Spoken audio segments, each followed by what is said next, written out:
I canceled a $140 million deal with one thumb, while she was giggling over creme brulee with the man she was screwing. That's how this started. Not with yelling. Not with a dramatic discovery. Just that photo. She sent it like it was nothing. A text. A damn photo. No warning. No hesitation. Just another boring work night. Hashtag client dinner. With her face half pouting, half smirking across a wine glass. I didn't even need to zoom in to recognize the guy next to her. Mitchell Raines, junior partner. She used to complain about how much he stank of cologne and desperation. And the restaurant? That was the real punchline. La Noche. Downtown. Hidden booths. Low lighting. No photos on the website. It's not a place you bring clients. You bring affairs. You bring secrets.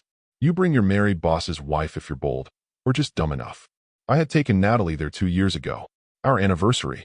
I still remembered how she joked about the movie lighting and asked the waiter if they could dim it even more so we can pretend we're someone else. Apparently, she took that suggestion seriously. I didn't text back right away. Just stared at the photo for a long, cold minute. Let it burn into my memory. Her face. His smirk. That wine. Then, calmly, without twitching a muscle, I unlocked my phone, opened the email draft to Sterling's board of directors, and moved a pre-written message from drafts to send. Yes, pre-written. You see, I didn't trust my marriage anymore. Not since last August. That was the first time I noticed the dry clean-only blazer tossed carelessly in our laundry bin, stained with lipstick that wasn't hers. But I waited. I listened. I watched. And I built escape hatches. Just in case. Because Natalie wasn't just my wife. She was a senior associate at Marlowe Strategy Group. And the Sterling J. Bridge merger? It was going through her firm. Through her department. Through her hands. And mine. So I wrote the email weeks ago, outlining emerging reputational concerns involving key advisory personnel that would give my firm the legal cover to pull out. Just in case she ever made it obvious. Just in case she got careless. Tonight, she did. I typed one line beneath her photo and hit send. Looks nice. Hope it was worth the Sterling merger I just canceled. Your corporate card is now declined. And that was it. That's all it took. She had no idea that the card she was using, the one she thought was just a sweet perk from our shared business expenses, was linked directly to a discretionary spending account I controlled. No idea that the reservation she used was flagged in a loyalty program I helped design for that same restaurant group. No idea that I'd spoken to the maitre d' earlier this week about reserving the same booth for an upcoming board dinner, and been told, actually, it's already taken for Friday. Name's Raines. Mitchell Raines. I guess he likes to recycle romance. Natalie thought she was clever. That she could dress it up in hashtags and candlelight and pass it off as just another boring client dinner. But you don't wear a backless dress to negotiate quarterly projections. You don't toast your client with vintage Bordeaux and touch his wrist when you laugh unless something's already been signed, just not on paper. So I didn't scream. Didn't send follow-up messages. Didn't even wait for her response. I just sat there in my den, with the fire low and the sound of ice settling in my glass, and smiled. A quiet smile. The kind that knows things are already in motion. That everything she built, from the fake texts to the secret dinners to the whispered lies at work, is about to crack, one thread at a time. Oh, and if you're still listening at this point, do me one favor. Subscribe. More than 90% of you never do, and honestly, it's the one thing that actually motivates the team to keep digging up stories like this. Yeah, stories about lies, power, and people who think they'll never get caught. But back to Natalie. The best part? She still hasn't checked her corporate email. Not yet. She still thinks she's the clever one in the room. And in a way, that's the most satisfying part of all. Watching someone play pretend, not knowing they're already standing in the wreckage. She called me an hour later, still floating on whatever fantasy world she thought she was in. Her voice was syrupy, overly casual, the kind of tone she used when she was hiding something behind her teeth. Hey babe, she chirped, background noise filtering through. Glasses clinking, low jazz music, distant laughter, one male voice way too close. Just wrapping up here. Late night. You know how these things go. I said I know, and hung up. No inflection. No pause. Just 3 words and dead air. Because what she didn't know, what she'd never imagined, is that I was already halfway through the second email. Not the first.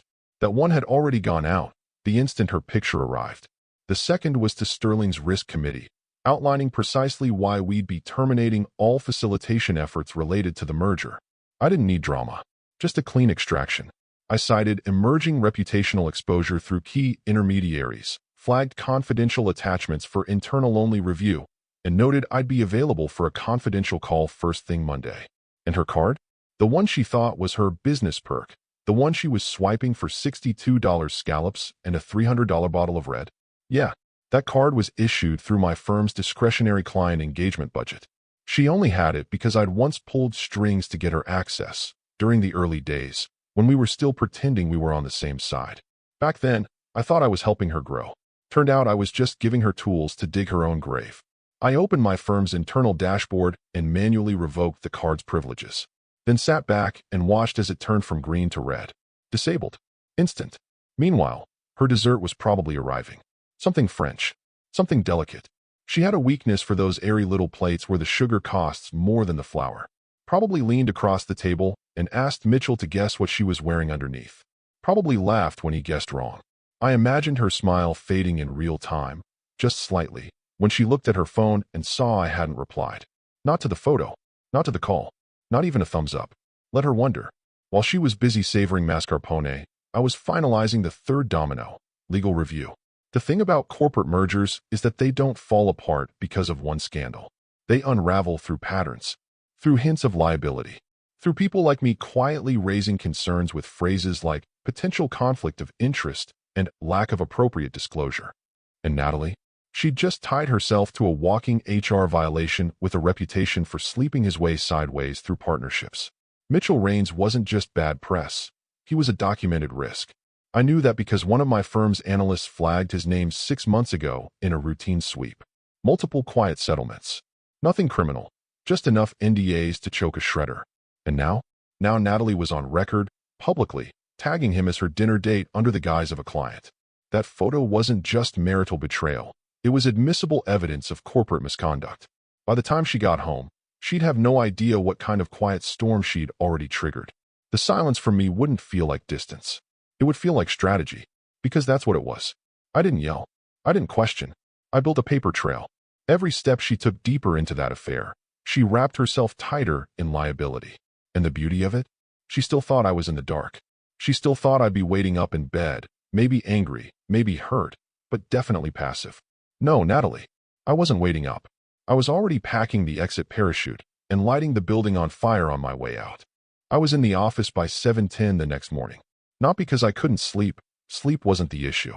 I slept fine, like a man who'd already set the chessboard and was now watching the other player fumble the pieces. My assistant raised an eyebrow when she saw me. I just nodded. Compliance. Now, 10 minutes later, I was sitting across from 2 attorneys and our VP of risk. I didn't pace. I didn't sigh dramatically or try to look like a wounded husband. That wasn't the point. This wasn't personal anymore. This was procedural. I placed a printed copy of the photo on the table. The one Natalie had sent me like it was some flirty little joke. Her half-smile. The wine. Mitchell's hand suspiciously close to hers. That goddamn candle between them like a witness. No caption needed. I followed it with a timeline, clearly marked, color-coded. When she accessed the corporate card. When the reservation was made. When her phone location pinged downtown, not at the client office she claimed to be attending. And then, almost as an afterthought, I slid over Mitchell's file. Because yes, we had one. Everyone did. Mitchell Raines. The name made the room shift. Subtle, like a pressure change before a storm. The VP of risk let out a single hum. One of the lawyers tilted her head, flipping through the sheets. No gasps. No disbelief. Just quiet confirmation. They knew. Not the details, but the pattern. Mitchell's reputation preceded him. Rumors of boundary pushing with clients. Inappropriate comments logged by juniors. That subtle, creeping liability that never quite made it to lawsuits, but always made it to the back channels of every firm he passed through. I didn't have to argue. Didn't have to beg. They already saw the threat. My role was to make it undeniable. I explained my decision to pull the merger. That it wasn't revenge, it was risk mitigation. That Sterling's board needed to be protected from a potential scandal involving undisclosed relationships and compromised negotiations. Compliance nodded. They'd seen worse. But this was clean, contained, preventable. By 10:45 a.m., legal had flagged the Sterling J. Bridge merger as compromised. Not canceled, yet, but under internal review. Soft freeze, they called it. Like a pause button with a razor underneath. It meant all communications halted. All integrations stopped.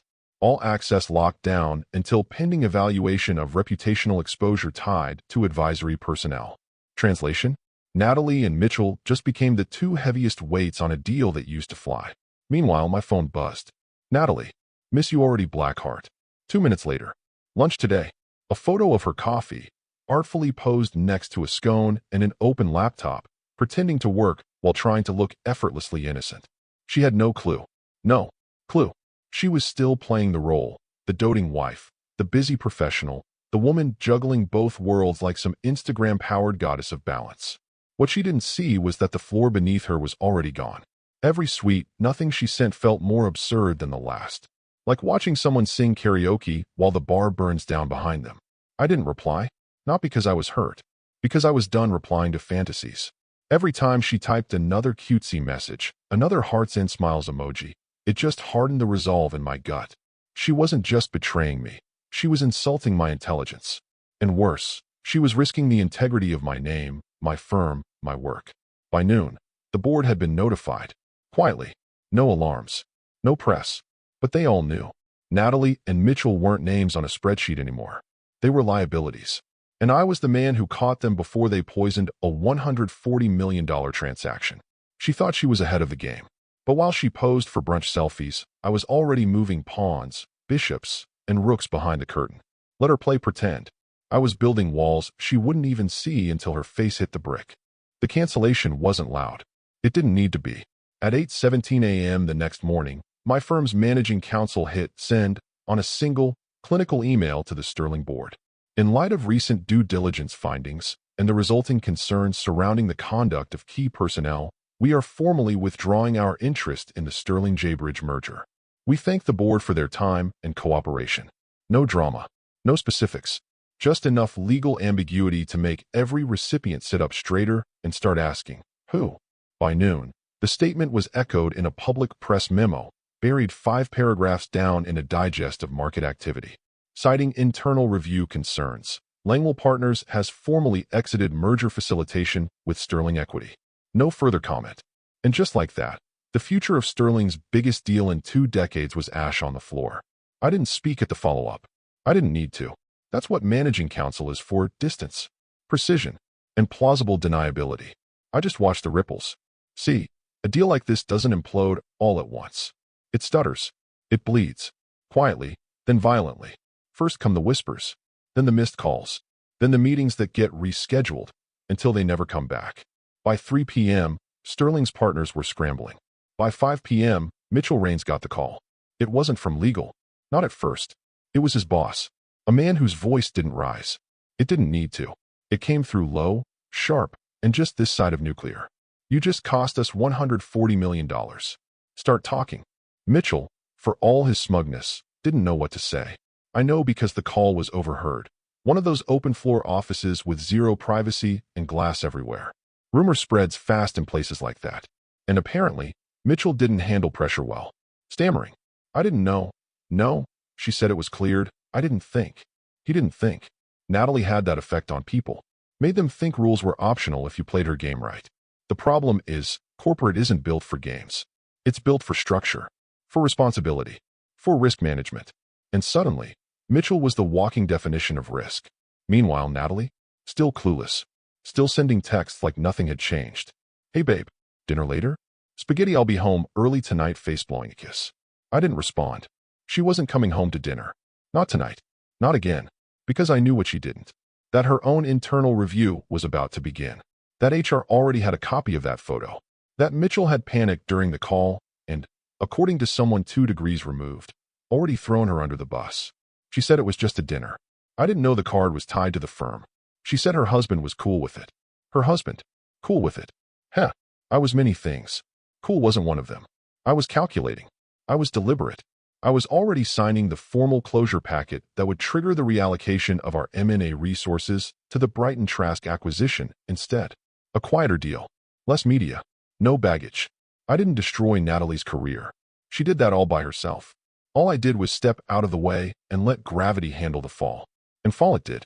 Natalie's day started like it always did, entitled, curated, and blissfully disconnected from reality. Late brunch with her coworkers, all smiles and half-truths. A quick selfie from the terrace of that overpriced place on 3rd, captioned something vapid like, "Grind now. Glam later." Briefcase sparkles. A lie so thin it should have embarrassed her, but didn't. Then, a detour to her favorite boutique on 6th, where she was planning to treat herself for surviving another grueling week of doing the bare minimum while pretending she was running the show. A bag caught her eye. Italian leather. Hand-stitched. One of those things that screams, "I matter," to people too insecure to say it out loud. She sauntered to the counter, flashed her best, "I'm married to money" smile, and handed over the black Amity corporate card with the silver stripe. The one she used for client development, even though the only thing she developed with it lately was her ego. The saleswoman slid it through. Declined. Natalie tilted her head like a confused cat. "Try again." She did. Declined. Natalie forced a laugh. Too sharp, too performative. "Weird. Must be the machine. Try manual entry." The woman tried. Declined again. This time, the laugh didn't come. Natalie fished out her phone and called me, irritated already, like this inconvenience was beneath her. "Hey, weird issue with the Amity card. Keeps declining. Did something happen?" I was in my office, reviewing the Brighton deal. I didn't sigh. I didn't pause. I didn't even smile. I just said, "Yes," and hung up. Nothing else. Just a flat truth. No explanation. No comfort. No escape. She stood there, phone still in hand, lips parted like she was waiting for more. Like I owed her a damn thing. The saleswoman was polite, offered to hold the bag for her, pretend the moment hadn't just publicly cracked her designer mask. Natalie nodded stiffly, then turned and walked out, heat rising to her face in a way she hadn't felt since high school. In the car, she opened her work email. Subject, urgent, compliance request. Sender, internal risk oversight, Marlowe Strategy Group. Flagged, high priority. She blinked. The preview line said it all. Please be advised your client engagement record has triggered a conflict of interest review in light of recent submissions. You are required to attend a formal inquiry. She didn't even finish reading. Her hands started to sweat. Heart beat thudding now, not from fear, exactly, but from that slow realization that something shifted. It's like walking through your house and suddenly realizing the walls aren't where they were this morning. The familiar things, routine, access, power, had all rearranged themselves. And she didn't know the blueprint anymore. Her phone buzzed again. A message from Mitchell. "We need to talk." 3 words. No emojis this time. No winks. Just dread. Natalie opened the group chat with her 2 work friends, sent a casual message, trying to steady the waters. "Anyone else get a weird compliance thing today?" No reply. 3 dots appeared, then vanished. Nothing. Her reflection in the car window looked unfamiliar now. Pale. Off-center. Like someone playing dress-up in a role they no longer owned. She stared at the screen for a long minute. And for the first time, maybe ever, she started to get it. Something had gone very, very wrong. And no amount of charm, cleavage, or curated captions was going to undo what was already in motion. Monday morning, Natalie dressed carefully. Nothing flashy. Nothing risque. Conservative blazer over her usual silk blouse. Minimal jewelry. Barely their makeup. The kind of outfit you wear when you're trying to appear professional without looking like you're trying too hard. She'd woken up early, stomach tight with a sensation she didn't recognize as fear. Not yet. She told herself it was stress. Work. The usual. But she'd checked her phone 6 times between brushing her teeth and backing out of the driveway. No new messages from Mark. Nothing from Mitchell since "we need to talk." The compliance email still sat in her inbox, unread, blinking like a live grenade. When she arrived at the office, the receptionist didn't meet her eyes, just handed her a plain manila envelope. HR meeting. 9:30, conference room B. No smile. No explanation. Natalie climbed the stairs instead of taking the elevator. She told herself she needed the exercise. Truth was, her palms were sweating and she didn't want anyone to see her reflection shaking in the elevator's chrome. Conference room B had its blinds closed. Always a bad sign. Inside, Dana from HR, neutral to the point of robotic. Beside her, Harold Chon, the firm's managing partner for North American accounts, and Susan Bell, head of internal compliance. Heavy hitters. Not just box checkers. Natalie hesitated. "Please, have a seat," Dana said, not unkindly. Natalie sat. The door clicked closed behind her. No one asked if she wanted coffee. On the table, a stack of paper. Not thick, but intentional. Controlled. Dana slid it across. The top page was her own photo, the one she'd sent Mark. Her, smiling across wine, backlit by a candle. Another boring work night. Caption visible in the cropped screenshot. Beneath it, Mark's reply. Looks nice. Hope it was worth the Sterling merger I just canceled. Your corporate card is now declined. Natalie didn't breathe. She flipped the page with trembling fingers. The next one showed a compliance log, timestamps from her card use. Then a digital receipt from La Noche. Then an internal flag attached to her account dated 3 days prior. Another page. Mitchell's name, underlined in red. Dana cleared her throat softly. Natalie, we're reviewing a potential breach of the firm's non-fraternization clause, specifically regarding your use of firm assets for personal matters and the undisclosed relationship with Mr. Raines. Natalie opened her mouth, closed it, opened it again. It wasn't a relationship. It was just dinner.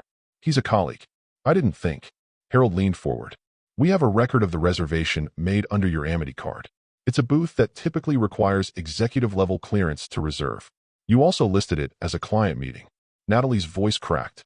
It was informal. I didn't mean anything by it. It wasn't romantic. Susan cut in, tone calm but razor sharp. We have statements from other employees suggesting otherwise. And internal systems flagged your social media post within 30 minutes of it going live. Natalie blinked fast. Wait. How did you even get this? Did he send all this? Dana didn't blink. He submitted a formal conflict of interest report, yes. He also forwarded relevant documentation and recused his firm from the Sterling deal, citing reputational risk. Natalie swallowed. Her mouth went dry. And others? She asked quietly. Dana nodded. Other materials. Other concerns. Natalie looked at the papers again. This time, they didn't look like documents. They looked like indictments. She thought she'd been in control. Thought she could juggle flirtation and plausible deniability like she always had. Mitchell had been a distraction. A thrill. She never thought it would matter. Never thought Mark, the quiet, composed husband, would actually do something about it. And certainly not like this. He didn't yell. He didn't beg. He built a case. Around her, the room fell silent again. Harold finally spoke. This is an internal matter for now. But depending on how you respond in the next 24 hours, it may escalate. Natalie tried to steady her breathing, but the collapse had already begun. 32 minutes after Natalie left the meeting room, flushed, shaky, teeth gritted behind a mask of professionalism she could no longer maintain. Called me. Direct. No assistant. No calendar invite. He called my personal number.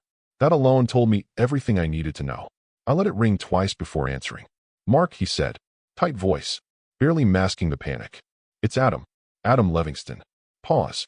I wasn't aware that Natalie's situation had any connection to the Sterling deal. We had no idea. If I had, I cut him off. Not rudely. Just enough to clarify who was in charge of the conversation. I assumed you didn't. That's why I protected your firm by withdrawing quietly. Silence. You could hear him blinking through the phone. I leaned back in my chair, eyes on the skyline outside my window, fingers steepled. I wasn't angry. Anger was small. Anger meant you still cared. What I felt was control. Adam cleared his throat. Look, I appreciate your discretion. Truly. We're obviously taking this seriously. I've already spoken with Mitchell's division head. He'll be placed on indefinite leave while we complete our review. I said nothing.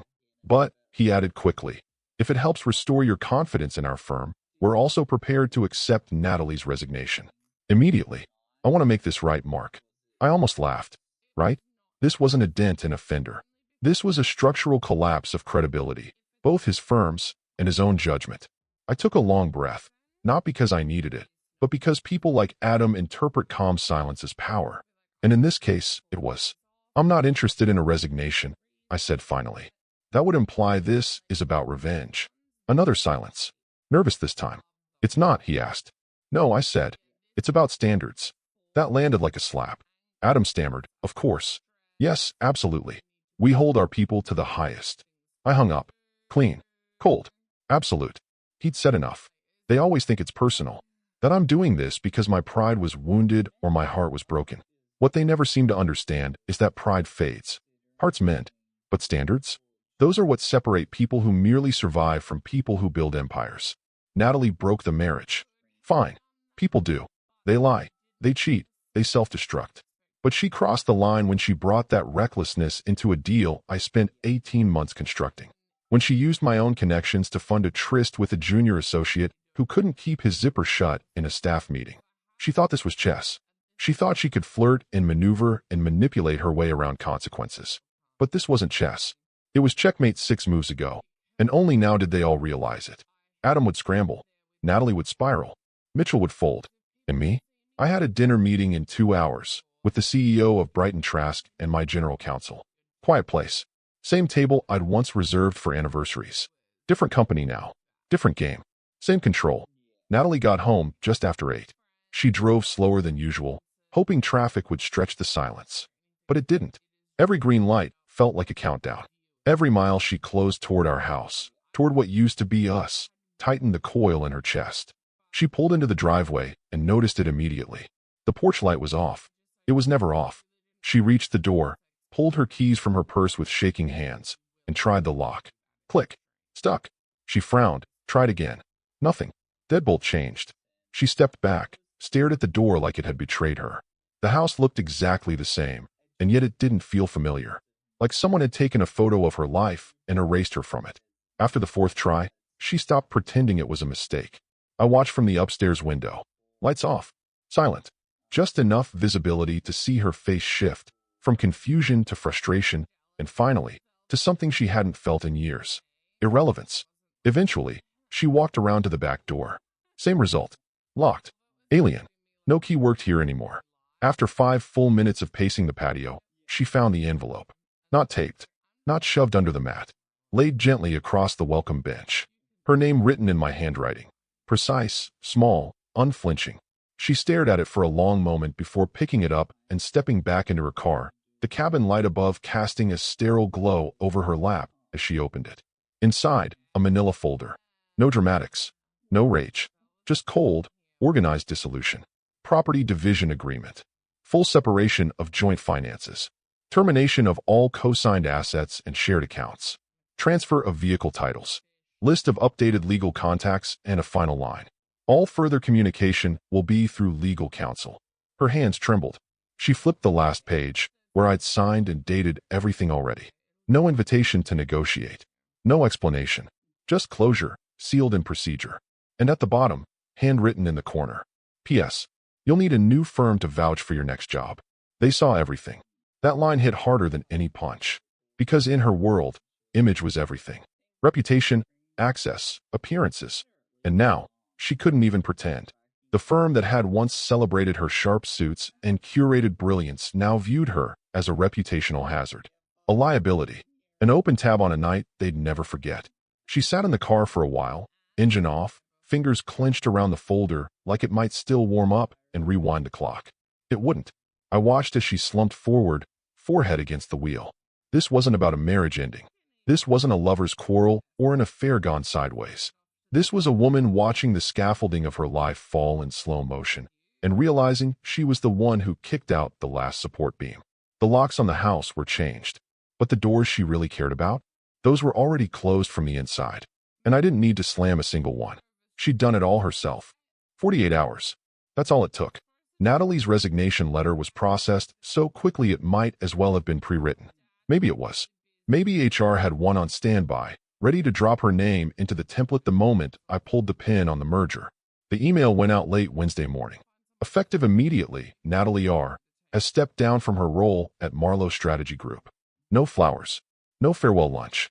No circulating card to sign with passive-aggressive good luck wishes. Just removed. By Thursday afternoon, her profile on the company website vanished. By Friday, her inbox auto-replied with "This account no longer exists." And by Monday, whispers had turned into mutterings, then meetings. The same people who clinked glasses with her at firm retreats now passed her name like a stain. Not publicly, not loudly, just enough for the next HR exec or hiring committee to ask the one question you can't undo. So what exactly happened over there? She updated her LinkedIn that night, cutting the title short, changing M&A senior strategist to a vague consulting executive. The kind of description that reeks of unfinished business. Then came the Instagram post. A photo of a beach. Generic. Probably stock. Captioned, "Taking time to focus on what really matters, waterwave sparkles." No one liked it. Well, 2 people did. A yoga instructor from Santa Fe and a guy she met at a fintech mixer 3 years ago. But no comments. No fire emojis from the usual girls she drank rose with. No, "You got this, babe," from her inner circle. Just silence. Digital silence is different. It's not a slap. It's not a scream. It's a vacuum. You post something designed to project strength, and the world shrugs. Scrolls past. Forgets. Even Mitchell was quieter than usual. Correction. Had to be. Because Mitchell Raines was fired the same day Natalie resigned. No headlines. No lawsuits. Just a one-line internal memo. Mr. Raines is no longer affiliated with Marlowe Strategy Group. We thank him for his service. The most surgical corporate execution money can buy. Word is, he tried to play victim in his exit interview. Threw Natalie under the bus like she had somehow seduced him into breaching policy. As if he hadn't been bragging about it after 2 whiskeys at the company retreat last fall. They both thought they were playing with pawns. Turns out, they were the pawns. Now Natalie's calls go unanswered. Recruiters ghost her mid-sentence. Her name doesn't even trend in the circles where she once strutted through cocktail events like she owned the air between clinks. She emailed a former client, a VC partner in Austin she once charmed into doubling a retainer, asking about new opportunities. No reply.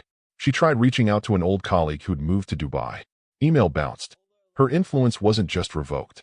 It was deleted. Professionally, she didn't just fall. She evaporated. And in a world that moves at the speed of reputation, there is no slower, more humiliating death than becoming forgettable. The final message came 7 days later. Not a call, not a voice note, just a text, sitting there on my screen like a ghost of a woman who used to move through rooms as if gravity bent around her. I'm sorry, I didn't think it would go this far. No punctuation at the end. Just like her, always leaving things open-ended, vague enough to reinterpret later. As if implication could pass for accountability. I stared at it for a moment. Let the silence stretch around me. Let the stillness sit like glass. Then typed 4 words. You never thought. That's the problem. Sent. Blocked. Not to punish. Not to make her chase.